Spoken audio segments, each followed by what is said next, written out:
एक और जहां प्रधानमंत्री नरेंद्र मोदी ने सोमनाथ के दर्शन किए, वहीं संगम आरती भी यहां पर शुरू हुई है। गुजरात दौरे पर पहुंचे प्रधानमंत्री नरेंद्र मोदी ने सौराष्ट्र में स्थित प्रथम ज्योतिर्लिंग सोमनाथ महादेव के दर्शन पूजन किए। पीएम मोदी ने महादेव के शिवलिंग पर वैदिक मंत्रोच्चार के बीच अभिषेक भी किया। पीएम मोदी ने सोमनाथ ट्रस्ट की बैठक की अध्यक्षता भी की। प्रधानमंत्री 3 दिवसीय गुजरात दौरे पर शनिवार की शाम जामनगर पहुंचे थे।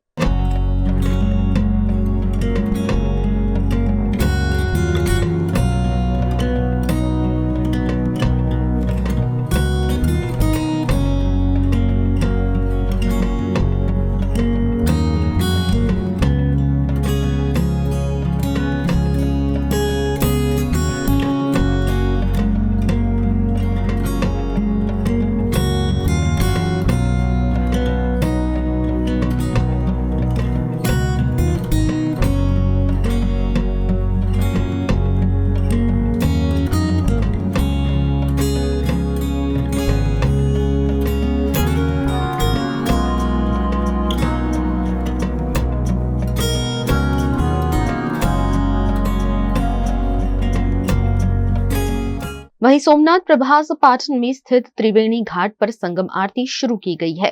गिर सोमनाथ के कलेक्टर ने सोमनाथ त्रिवेणी सागर पर संगम आरती के साथ साथ बोटिंग की भी शुरुआत की।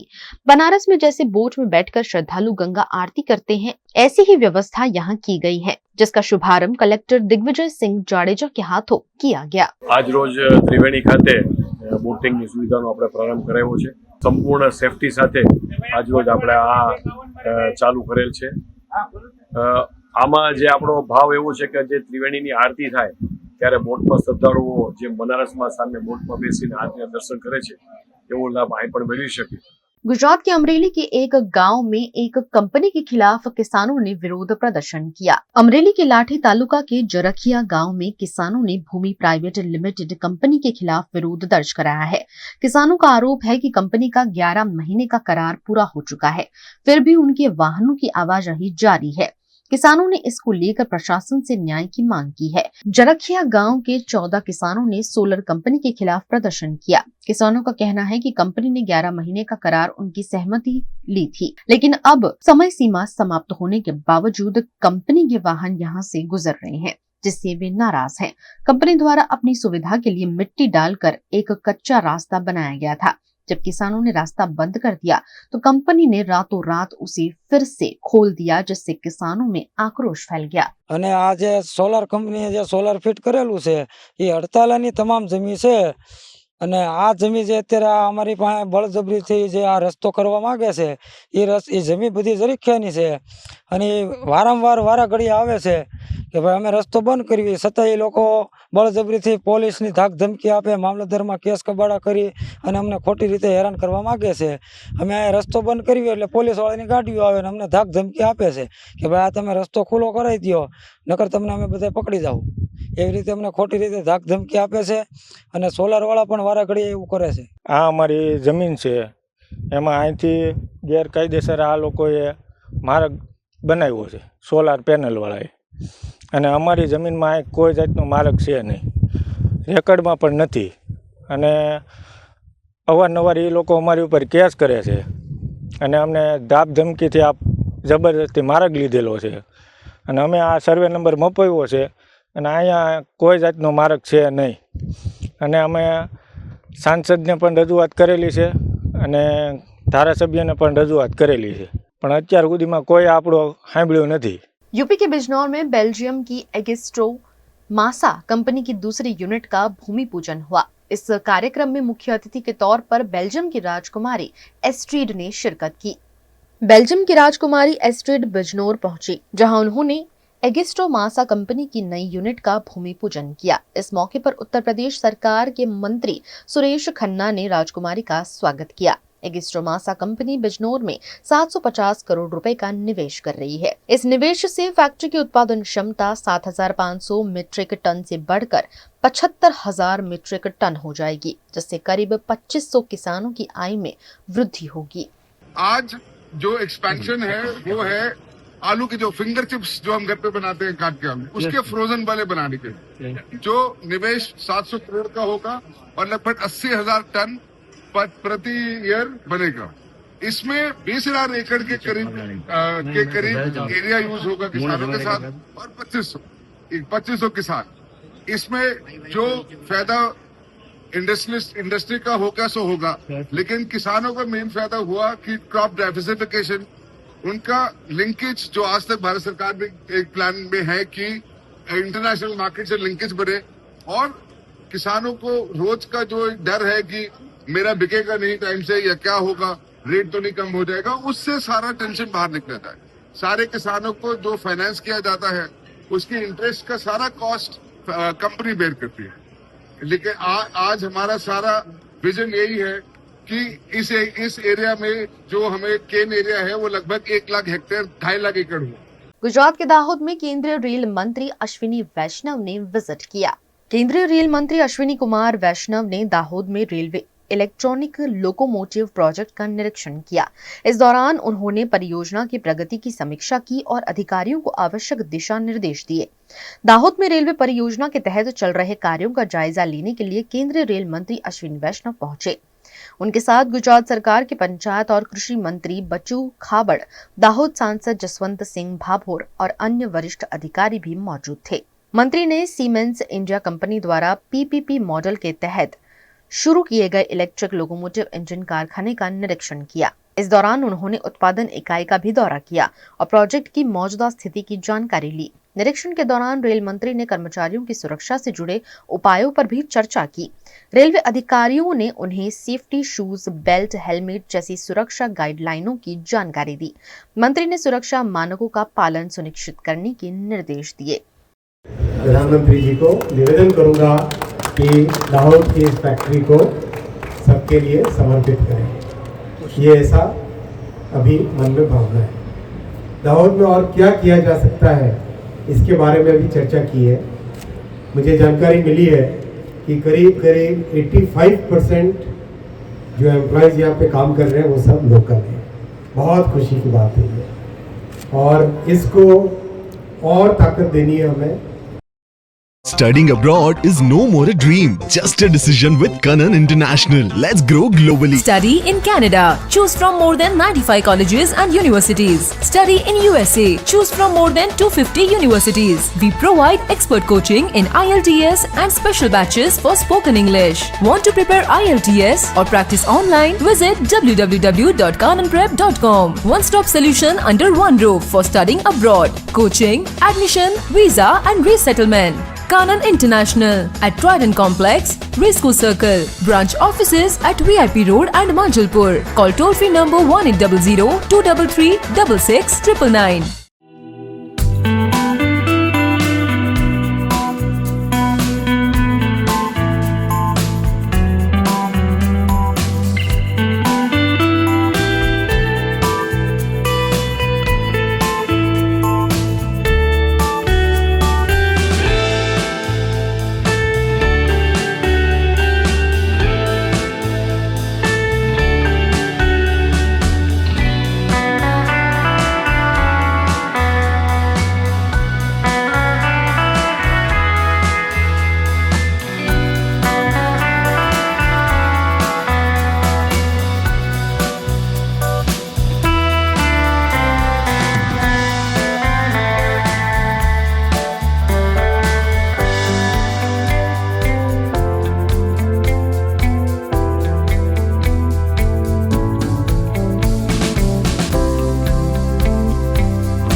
हमें लड़की पसंद है। कुंडली भी मिलती है भैया। काफी हॉट है। कोने कोने में हवा नहीं पहुंच रही। Switch to RR signature Broadway fans with curve plates जो हवा पहुंचाए कोने कोने में। Feeling like a wow. RR signature fans, आपके काम की बात। Welcome to Courtyard Palladium. 3 BHK large size apartments જ્યાં તમને મળશે એક grand living room with an amazing view, સાથે એક comfortable dining area, a perfect kitchen for your perfect family. Now 3 bedrooms નો પહેલો bedroom with an amazing balcony view. સાથે the second bedroom which is very comfortable, very cozy, and has ample of sunlight. And now for the third and the master bedroom of this house. This is so amazing, so grand and so beautiful. Best વાત આ apartments ની એ છે કે અહીંયા તમને મળે છે walk through balcony. So now I'll see you in the living room. Let's go. This is amazing, right? Courtyard Palladium, 3 BHK large apartments near Earth Infinity in Bhaili. Don't forget to visit.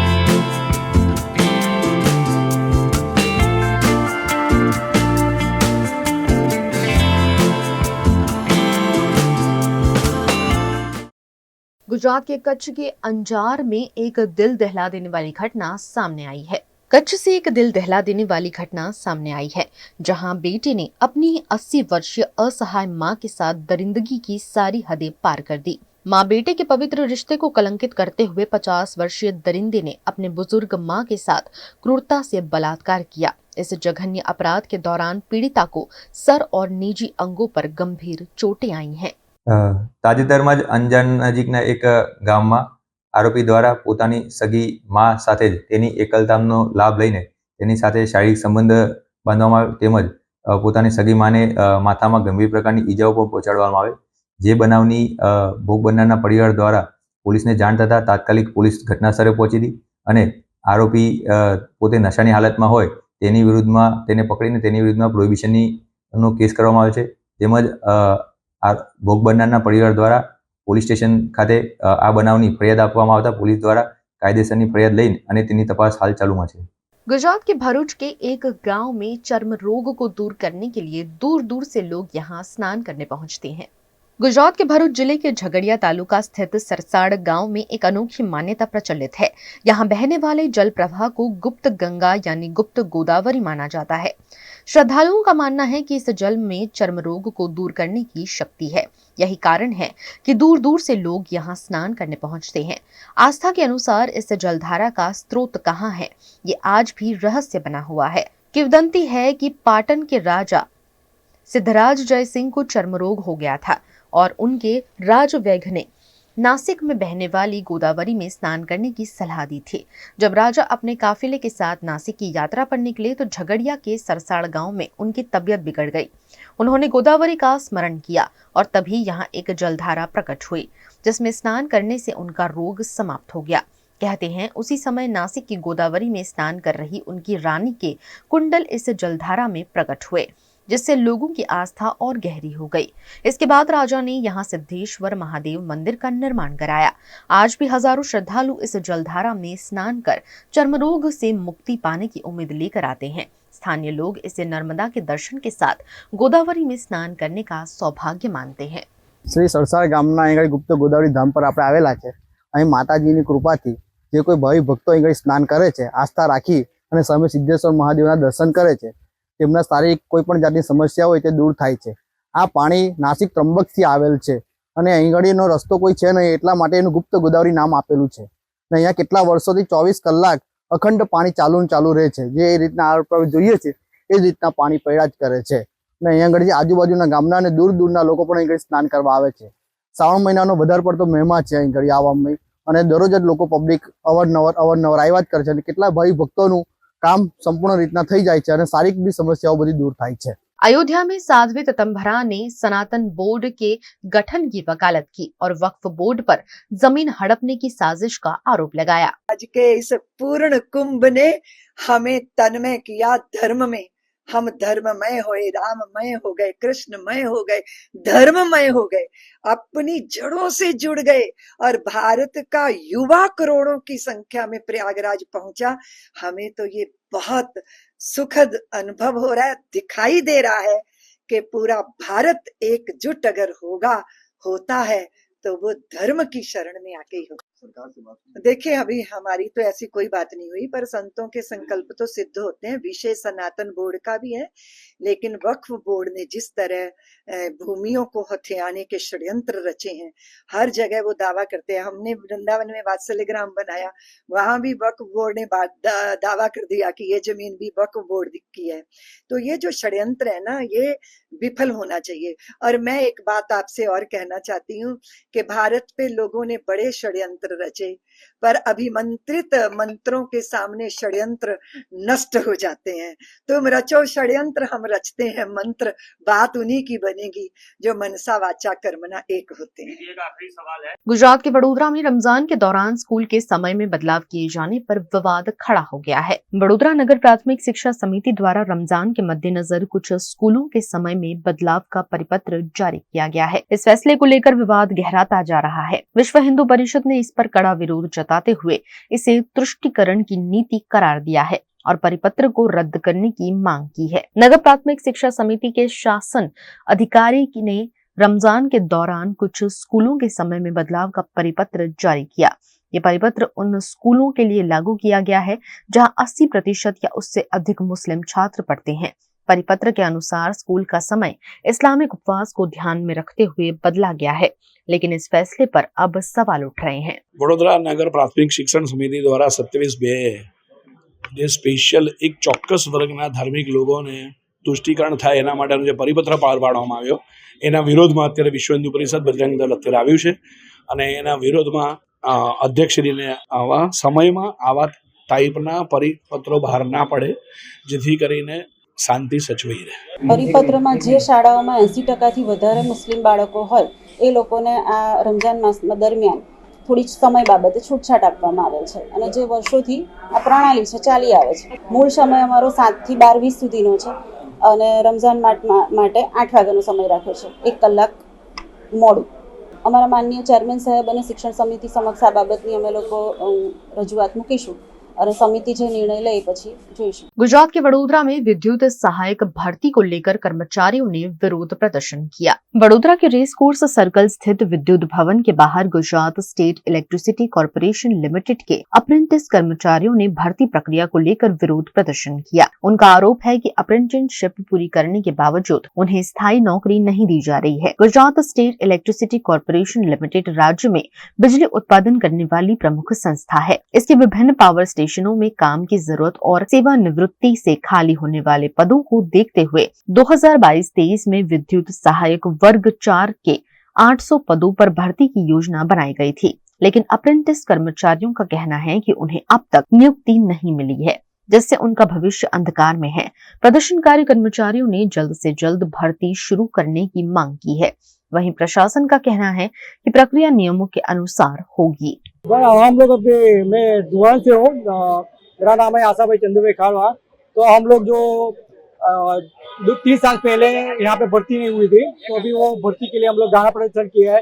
तो धरना प्रदर्शन के लिए हम लोग गए थे, 5 आदमी को हमको एमडी ने बुलाया था, तो हम लोग एमडी के पास जाके हम लोग बात किया तो वो लोग ऐसा बोल रहे थे कि तुम लोगों का अप्रेंटिस भर्ती अभी कोर्ट मैटर है, उसमें फंसा हुआ है। तो अभी तक जब कोर्ट मैटर क्लियर हो जाएगा तब हम लोगों का ऑर्डर निकालेगा, ऐसा बात कर रहे हैं, पर एग्जाम लेगा ऐसा बोल रहा है। वो अभी ऐसा कुछ बोला नहीं है कि जवाब, लेकिन हम लोग आप लोगों को आंसर देंगे, एग्जाम लेंगे ऐसा बोला है। लेकिन देखो, हम लोग अगर नहीं हुआ तो हम लोग फिर से 10 दिन के बाद हम लोग फिर से यहाँ पे आएंगे, फिर से हम प्रदर्शन करेंगे। हम रापर कच्छ से आए हैं। हम भूतपूर्व एप्रेंटिस की विद्युत सहायक हेल्पर की जाहिरात पड़ी तो जून 2022 में वो भर्ती के लिए आए थे। वो आज 3 साल पूरा हो गया, लेकिन अभी तक कुछ गवर्नमेंट ने किया नहीं और सत्ताधिकारी वो बोल रहे हैं कि हमारे पास अभी कुछ आया नहीं है। हम वो प्रयत्न कर रहे हैं, लेकिन हमको अभी अच्छा जवाब भी नहीं मिला है। हमारे 6000 हो गए भूतपूर्व एप्रेंटिस, अभी तक हमारी एग्जाम नहीं ली आई है 3 साल से। हमको बेरोजगार बनाया गया है आज।